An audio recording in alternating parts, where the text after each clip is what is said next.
Cell body అని అంటాం. Okay, మధ్యలోనేమో nucleus ఉంటుంది, రౌండ్ పోర్షన్. అండ్ దీని సరౌండింగ్ ఏదైతే లిక్విడ్ పోర్షన్ ఉంటుందో, ఈ డాట్స్ అన్ని కూడా లిక్విడ్ పోర్షన్ అన్నమాట. దాన్ని మనం ఏమని అంటాము, సెల్ బాడీ అని అంటాము. ఓకే, అండ్ ఈ నర్వస్ సెల్ కి 2 టైప్ ఆఫ్ ప్రొజెక్షన్స్ ఉంటాయి. ప్రొజెక్షన్స్ అంటే ఇట్లా ఎక్స్టెండెడ్ పోర్షన్స్ 2 ఉంటాయి. స్మాల్ ప్రొజెక్షన్స్ ఉంటాయి, ఒక లాంగ్ ప్రొజెక్షన్ ఉంటుంది.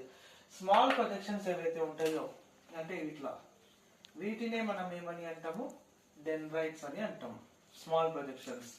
అండ్ లాంగ్ ప్రొజెక్షన్ ఏది ఉంటుంది అంటే, ఈ యొక్క సెల్ బాడీ ఏదైతే ఉంటుందో దీన్ని ఇట్లా కింది వరకు మనం ఎక్స్టెండ్ చేస్తే ఈ యొక్క లాంగ్ ప్రొజెక్షన్ ని మనం ఏమని అంటాము, యాక్సాన్ అంటాం. సో ఇప్పటికి 4 పార్ట్స్ అర్థమైనాయి. కంప్లీట్ నర్వ్ సెల్ యొక్క సెంటర్ పార్ట్ లో న్యూక్లియస్ ఉంటుంది. ఇప్పుడు ప్రతి సెల్ లో న్యూక్లియస్ ఉంటుంది కదా, ప్లాంట్ సెల్, ఎనిమల్ సెల్. అదే విధంగా నర్వ్ సెల్ లో కూడా సెంటర్ పార్ట్ లో న్యూక్లియస్ ఉంటుంది. న్యూక్లియస్ చుట్టూ లిక్విడ్ పోర్షన్ ఏదైతే ఉంటుందో వీటిని మనం ఏమంటాం,